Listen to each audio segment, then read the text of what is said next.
Salomão, que escreveu esses provérbios, né? Ele teve um reinado, em princípio, né, no início do reinado dele, ele fez muitos atos de justiça e, em decorrência dessa justiça que foi feita, houve paz também no seu reino.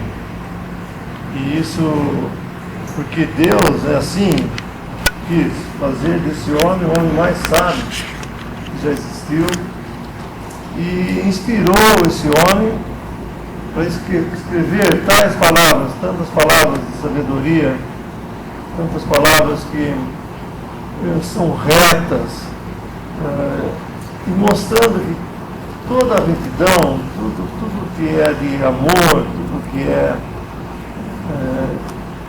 de boa fama, tudo isso procede do Senhor. O homem em si mesmo, ele não tem essas coisas. Depois da queda, ele não conseguiu se manter nesse padrão divino. E o fato de Salomão ser inspirado para escrever tais coisas retas, tais conselhos, tais instruções tão santas, tão boas para o homem, isso não fez com que ele deixasse de cair.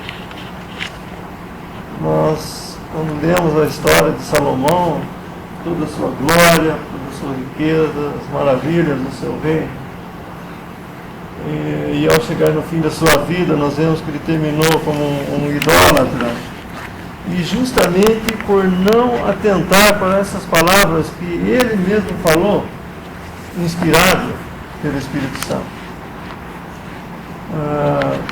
Salomão teve inúmeras mulheres e no fim essas mulheres levaram-no a adorar os seus deuses, e embora Deus tenha preservado a ele no seu reino, mas depois, assim que terminou seu reinado, o reino é dividido em duas partes. E nós vemos que toda essa desgraça que sobreveio a Israel pela desobediência, na verdade, já no tempo de Salomão, ele já havia procedido dessa maneira, com idolatria, e foi o princípio, né, de toda a queda de Israel.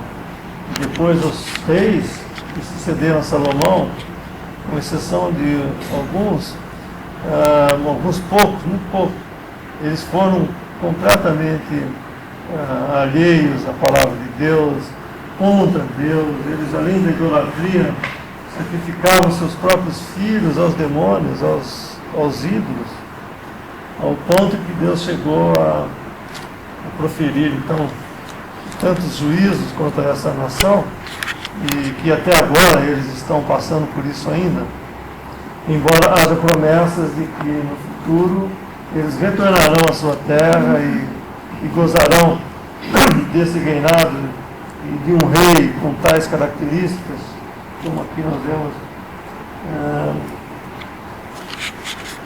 no versículo 9: o coração do homem considera o seu caminho, mas o Senhor lhe dirige os passos. A adivinhação se acha nos lábios do rei, em juízo não prevaricará a sua boca. O peso e a balança justa são do Senhor, obra da sua mão, obras suas são todas as pedras da bolsa. A abominação é para os reis o praticarem a impiedade, porque com justiça se estabelece o trono. Os lábios de justiça são o contentamento dos reis, e eles amarão o que fala coisas retas. O furor do rei é como um mensageiro da morte, mas o homem sábio o apaziguará. Na luz do rosto do rei está a vida, e a sua benevolência é como a nuvem de chuva serôdia.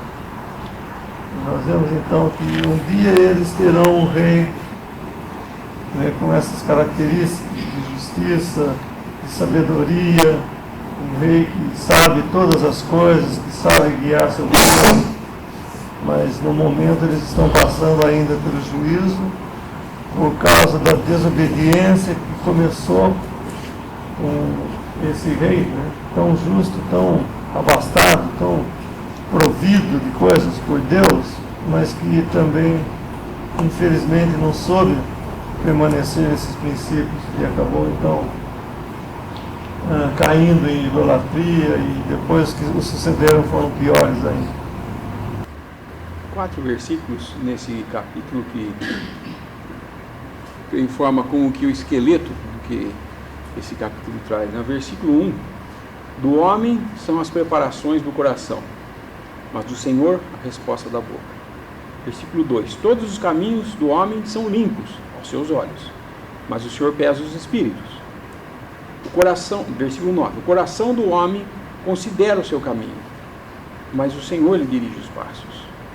Versículo 25, há caminho que parece direito ao homem, mas o seu fim são os caminhos da morte.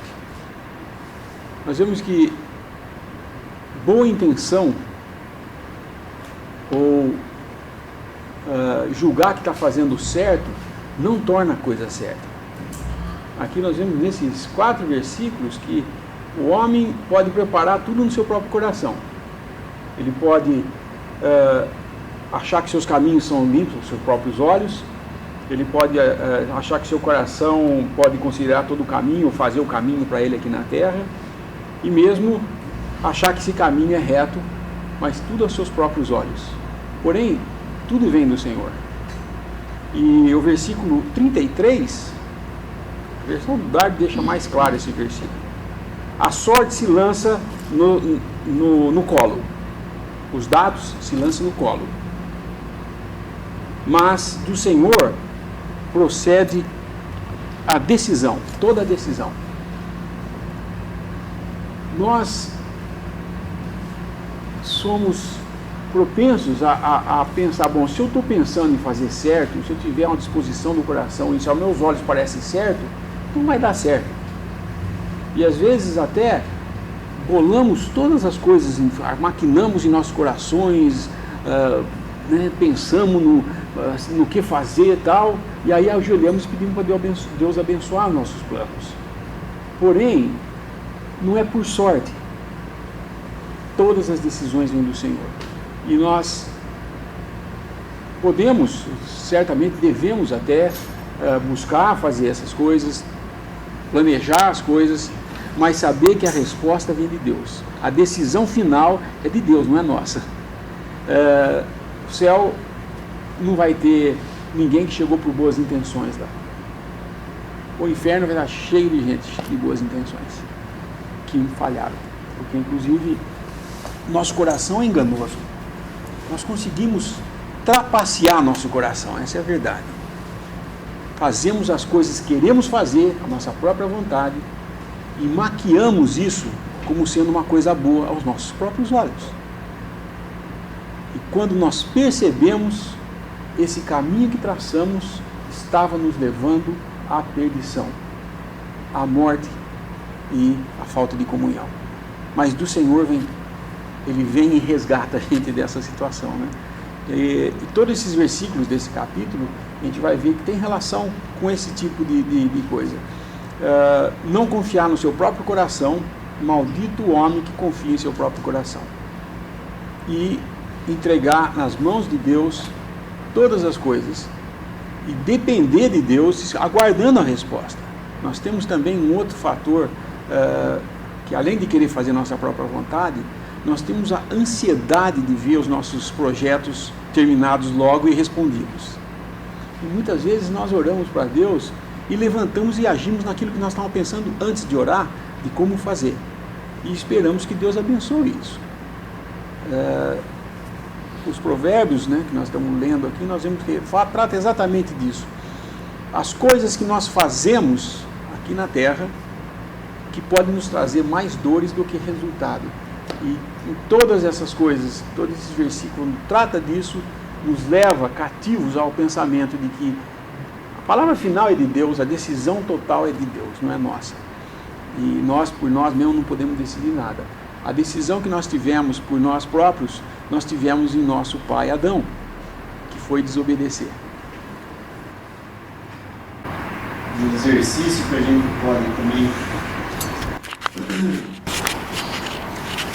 aproveitar desses capítulos de Provérbios que nós estamos lendo, é que os irmãos mais velhos falam às vezes para a gente, mais jovens, ou pelo menos quando eu era jovem, eu ouvi isso uma vez, irmãos mais velhos falando assim: quanto mais nós lemos a palavra de Deus, quanto mais nós estamos em contato com as coisas de Deus, nós podemos ver personagens da palavra de Deus que foram escritos sobre eles, e nós podemos encontrar nesses versículos de Provérbios.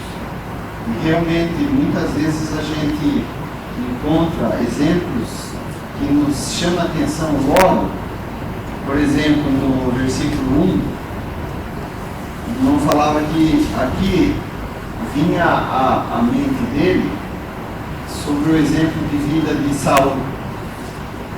Saul foi o rei de Israel que, quando o profeta Samuel se apresentou a ele, por ordem de Deus, para que ele eliminasse os inimigos do povo de Israel, os amalequitas, e matasse todos, passasse o fio da espada, nós vemos que ele não faz isso. Ele trama no seu coração um meio e por fim ele deixa o inimigo, o principal inimigo, o rei do povo dos amalequitas vivo. E ele se apresenta então daí bem orgulhoso ainda, dizendo que ele tinha feito a vontade de Deus. Mas daí Samuel vem e fala duramente com ele, e a partir desse dia é dito a ele que o reino dele havia passado. Deus o havia desprezado com ele, porque ele não cumprira a vontade de Deus. E nós vemos também no versículo 11, por exemplo, um outro exemplo que nós achamos, lembramos rapidamente até ao lermos esse versículo que fala: peso e a balança justas são do Senhor, obras suas são todas as pedras da bolsa. Aí nos lembra de Davi, quando pegou uma sacolinha com 5 pedras e saiu para lutar com o gigante Golias que desafiava o povo de Deus. Também no último, só mais um, no versículo 32, que fala: melhor é o longânime do que o valente, do que governa o seu espírito, do que o que toma uma cidade. Isso aqui também nos lembra de mais um personagem da palavra de Deus, o servo de Deus, que foi Sansão.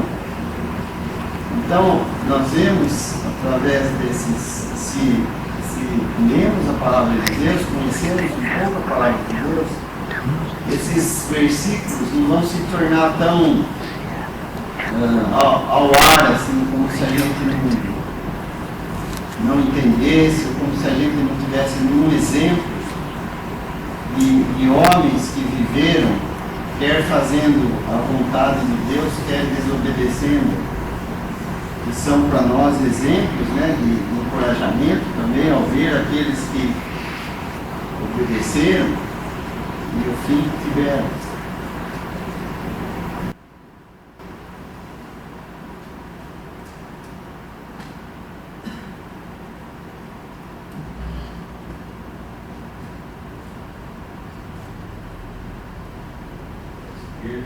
Evidência